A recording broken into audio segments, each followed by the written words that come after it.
একদিন এক মেয়ে হঠাৎ আবিষ্কার করে তার শরীরে এক অদ্ভুত ক্ষমতা আছে। সে যখনই ব্যথা অনুভব করে তার মুখ থেকে বেরিয়ে আসে রূপার কয়েন, আর যত বেশি কষ্ট পায় তত বেশি বের হয় সেই কয়েনগুলো। প্রথমে সে নিজেও এটা বিশ্বাস করতে পারেনি, কিন্তু যখন তার খালা এই গোপন বিষয়টি জানতে পারে সে কৌশলে মেয়েটিকে বোঝায় তার বাড়িতে অনেক কষ্ট চলছে, কিছু টাকা পয়সার দরকার। দয়ালু মেয়েটি রাজি হয়ে যায় সাহায্য করতে এবং নিজের হাত কেটে ফেলে। পরক্ষণে তার মুখ থেকে ঝরে পড়ে কয়েকটি চকচকে রূপার কয়েন। চাচি আনন্দে পাগল হয়ে যায়, কিন্তু কৃতজ্ঞ হওয়ার বদলে সে পুরো গ্রামকে খবর ছড়িয়ে দেয় এই মেয়েটি টাকা বের করে।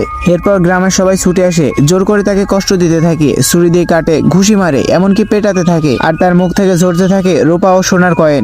শেষমেশ লোভে পড়া মানুষগুলো তাকে একটি গুদামে বন্দি করে রাখে, তাদের জীবন্ত টাকার গাছ হিসেবে। দীর্ঘদিন নির্যাতনের পর মেয়েটি মারা যায়, কিন্তু তার চোখ খোলা থাকে। তবে ভাগ্য তাকে দ্বিতীয় সুযোগ দেয়, আর সে ফিরে আসে অতীতে। যেদিন সে মেডিকেল কলেজ থেকে পাশ করে নিজ গ্রামে গ্রামীণ চিকিৎসক হিসেবে ফিরে আসেন, সেই দিনই গ্রামের প্রাচীন কূপে একটি সোনালী আলো ছড়ানো গাছ পড়ে যায়, আর সেই গাছের সংস্পর্শে গিয়ে সে প্রথমবার কষ্টে টাকা করার ক্ষমতা পেয়েছিল। এবার সে সিদ্ধান্ত নেয় এই জন্মে আর কারো লোভের শিকার হবে না, বরং যারা আগের জন্মে তাকে মেরেছিল তাদের এই যন্ত্রণার স্বাদ দেবে। ভিডিওটির বাকি অংশ দেখতে কমেন্ট করো পার্ট 2।